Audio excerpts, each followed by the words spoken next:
Saya ke Pak Jusdi. Siapa? Ya, silakan komentarnya soal 1 tahun pemerintahan Nelson Hendra. Terima kasih. Bismillahirrahmanirrahim. Assalamualaikum warahmatullahi wabarakatuh. Waalaikumsalam. Mohon izin Pak Bupati yang saya menghormati duluan presidennya Forum Demokrasi Gorontalo. Karena ini di tempat beliau Pak Haji Ishak Diputo. Ya. Kebetulan Pak Hadi saya baru beliau lantik kemarin jadi salah seorang pengurus PMI di bawah beliau. Oh, jadi bos sudah jadi juga bos ya? saya itu beliau Pak. Yang saya hormati Pak Bupati, Pak Wakil Bupati, sahabat-sahabat pimpinan fraksi, pimpinan OPD, Bu Sekda, akademisi, politisi dan aktivis yang hadir, seluruh masyarakat yang mendengarkan atau menonton Mimosa TV di mana saja berada. Yang pertama, Bung Hadi, saya ingin menyampaikan terlebih dahulu sebelum saya ke sini Pak Ketua DPRD, kebetulan beliau satu partai dengan saya, menitipkan pesan salam beliau dan mohon maaf beliau belum sempat menghadiri acara ini. Bukan karena kesengajaan beliau tapi karena memang kondisi beliau saat ini dalam keadaan kurang sehat. Oleh karenanya besar keinginan beliau untuk hadir di tempat ini tetapi belum sempat menghadiri acara ini. Bahkan beliau menyampaikan pada saya, minta tolong saya tolong diwakili. Saya sampaikan pada beliau, Pak Ketua saya juga ada undangan ketua fraksi. Nah, tapi tidak apa-apa beliau sama-sama, kebetulan saya dan beliau satu partai. Kemudian yang berikut ingin saya sampaikan adalah, saya dikirimi prolog dan tadi juga prolog sudah disampaikan. Bahwa saya sepakat terhadap prolog di 2 hal. Yang pertama adalah kondisi kita, kondisi pemerintahan ini, baik Bupati maupun di DPRD ini, Pak Wakil Bupati, itu kita di kondisi pandemi. Di mana ekonomi kita tahun 2019 pertengahan dan tahun 2020 sampai 2021 awal itu sedikit terporak-poranda. Bahkan sampai yang disampaikan Ibu Sekda tadi, ada 1 bulan dana desa kita belum sempat terbayar pada saat itu dan dibayarkan pada tahun 2021 dan lain sebagainya. Yang lebih buat saya itu adalah tadi disampaikan Pak Hadi tadi menyampaikan pertanyaan kepada Pak Bupati. Saya pikir DPRD tapi ternyata pertanyaannya Ketua DPRD. Kali itu urusan di partai dan saya pikir tidak ada masalah. Kalau dia DPRD yang dipertanyakan seperti misalnya prolog yang dikirimkan kepada kami.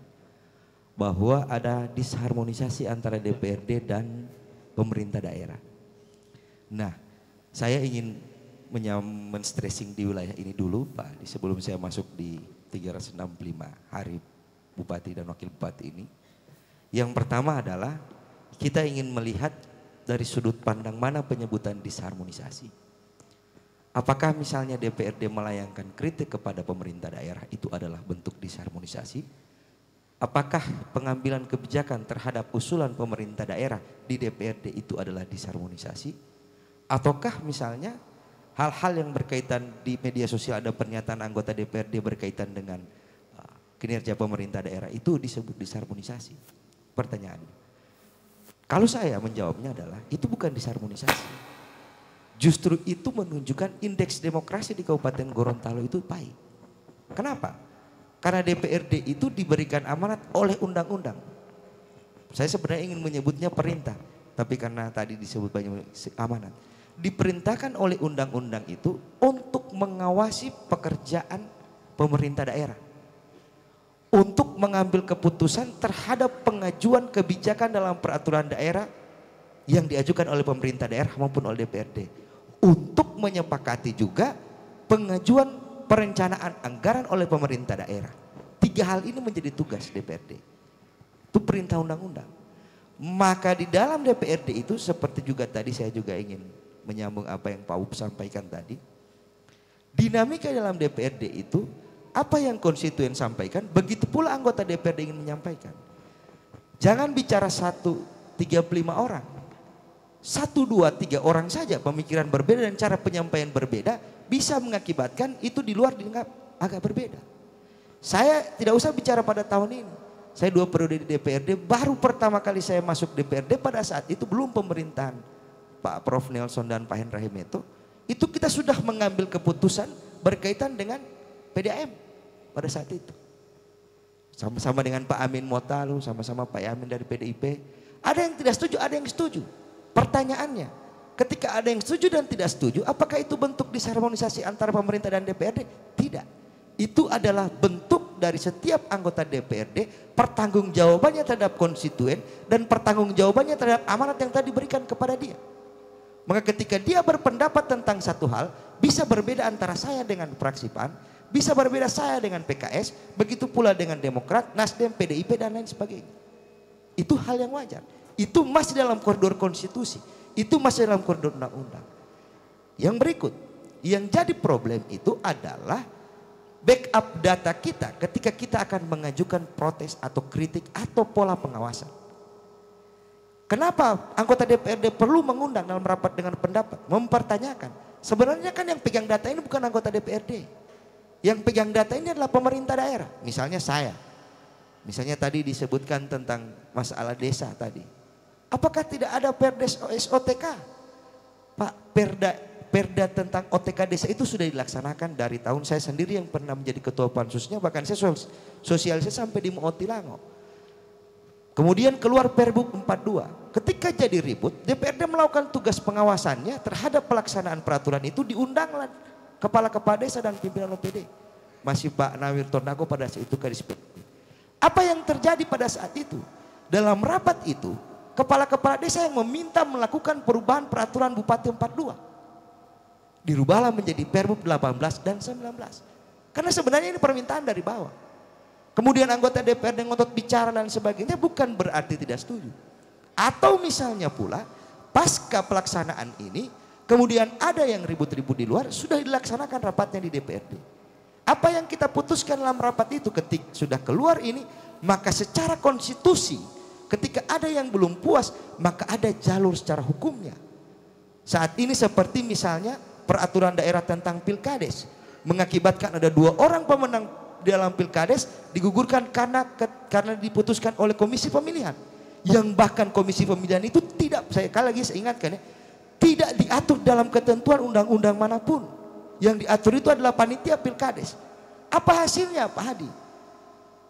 Dipertanyakan peraturan daerah kita ini tentang Perda Pilkades, diuji di PT UN, kita kalah. Tapi di PT TUN, di berita yang saya dengar, saya terima putusannya tanggal 15 kemarin, malah menang. Belum tentu yang tidak diamanatkan atau tidak dijelaskan secara detail di dalam ketentuan peraturan perundang-undangan yang ada sampai dengan peraturan menteri, kemudian itu menjadi tidak benar untuk dilaksanakan. Karena ada prinsip-prinsip yang harus kita junjung di situ. Dan menurut saya prinsip-prinsip itu adalah prinsip-prinsip yang tertuang dalam Undang-Undang Dasar. Maka dari situ Pak Hadi, saya ingin sampaikan, bagi saya disharmonisasi ini sebenarnya itu bukan ini, malah harus terjadi. Itulah yang disebut DPRD sebagai fungsi kontrol. Kalau bupatinya jalan ke kanan, DPRD-nya juga ikut semuanya 35 jalan ke kanan. Ketika rakyat di kiri berteriak, mana ini kita punya di kiri, tidak ada yang ke sana, kasihan rakyat.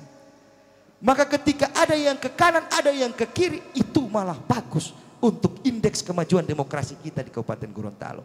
Keterbukaan yang dibuat oleh Pak Bupati, bahkan saya itu sendiri tidak menyangka Pak Bupati bisa hadir di tempat. Kalau mau dipikir ini di hadapan semua banyak orang, beliau hadir. Ini menandakan bahwa disharmonisasi itu sebenarnya dalam bahasanya apa sih? Beliau tidak anti kritik. Apalagi misalnya hari-hari dalam ketentuan peraturan perundang-undangan kami adalah sekamar. Sedangkan berhadapan-hadapan dengan seluruh yang ada di sini, bahkan bukan dari Kabupaten Gorontalo, beliau saja siap. Dalam pandangan saya, apalagi dengan kami DPRD, ketika kami melayangkan proses kritik, bahkan Bupati kadang-kala menelpon saya, Pak Hadi. Ih, bagus sekali itu. Saya bahkan tidak pernah tahu itu Jayusdi. Itu benar yang disampaikan oleh DPRD. Itu bahkan penyampaian kepada kami. Ketika kami mengajukan kritik pada proses, pada prinsipnya. Yang kemudian di 1 tahun kepemerintahan ini bagi saya justru malah hanya ingin menitik beratkan di 2 hal. Kalau bicara tentang kemajuan. Yang pertama adalah berkaitan dengan masalah penanganan kita di masa pandemi. Itu yang menjadi penting, tolak ukur kita. Bahwa ternyata pemerintah daerah itu tolak ukur tugas sekarang itu adalah menyelesaikan masa pandemi. Kenapa? Orang kan teriak di luar Pak Hadi. Sebenarnya ini bukan masalah COVID, ini masalah ekonomi. Masyarakat miskin teriak. Semakin lama COVID, masyarakat semakin miskin. Logika itulah yang harus kita gunakan. Maka menyelesaikan masalah ekonomi, selesaikan ini masalah COVID. Bagaimana menyelesaikan masalah COVID? Kita meminimalisir melalui vaksin. Sudah berapa jauh vaksin lakukan oleh pemerintah daerah. Beberapa tahun lalu bahkan saya lihat di dinas pendidikan yang tadi sampaikan juga kan, anak-anak dilarang sekolah dan sebagainya. Kabupaten Gorontalo itu melakukan tahapannya. Saya memantau terus. Tahapan dilakukan mulai dari pra sampai pada akhirnya kita bisa sekolah full di Kabupaten Gorontalo. Masih dari tahun lalu kita sudah mulai melaksanakan sekolah, tapi tahapannya dibuat. Itu baik. Kemudian yang berikut yang paling saya titik beratkan itu juga adalah soal investasi. Kami di DPRD, saya berapa tahun di DPRD itu, baru nanti tahun ini, tahun 2021, saya menggelar rapat dengar pendapat berkaitan dengan desakan investor terhadap tata ruang kita. Kenapa? Ternyata banyak sekali investor yang mau masuk ke Gorontalo terhambat oleh RT RW. Karena belum selesai. Belum selesai apa itu Pak Adoni yang dari Kementerian ATR? Ya, ini Pak, berarti ternyata Kabupaten Gorontalo di bawah kepemimpinan Pak Nelson dan Pak Hendra 365 ini, di 365 hari itu, dorongan investasinya kuat sekali. Kami bahkan didesak-desak oleh investor, bahkan kita sampai ketemu dengan Satgas Percepatan Investasi. Kenapa kita ketemu dengan Satgas Percepatan Investasi? Karena di dalam ketentuan undang-undang baru tentang minerba itu, di situ Satgas Percepatan Investasi dibentuk oleh Presiden bisa melampaui RT RW. Sehingga kita meminta kepada Satgas Percepatan Investasi, kalau memang RT RW ini belum substansinya, izin substansinya belum bisa selesai, tolong segera. Karena investor Pak itu sana di Pulau Bala, bangunannya sudah dibangun. Kasihan. Di beberapa daerah lain juga itu belum selesai.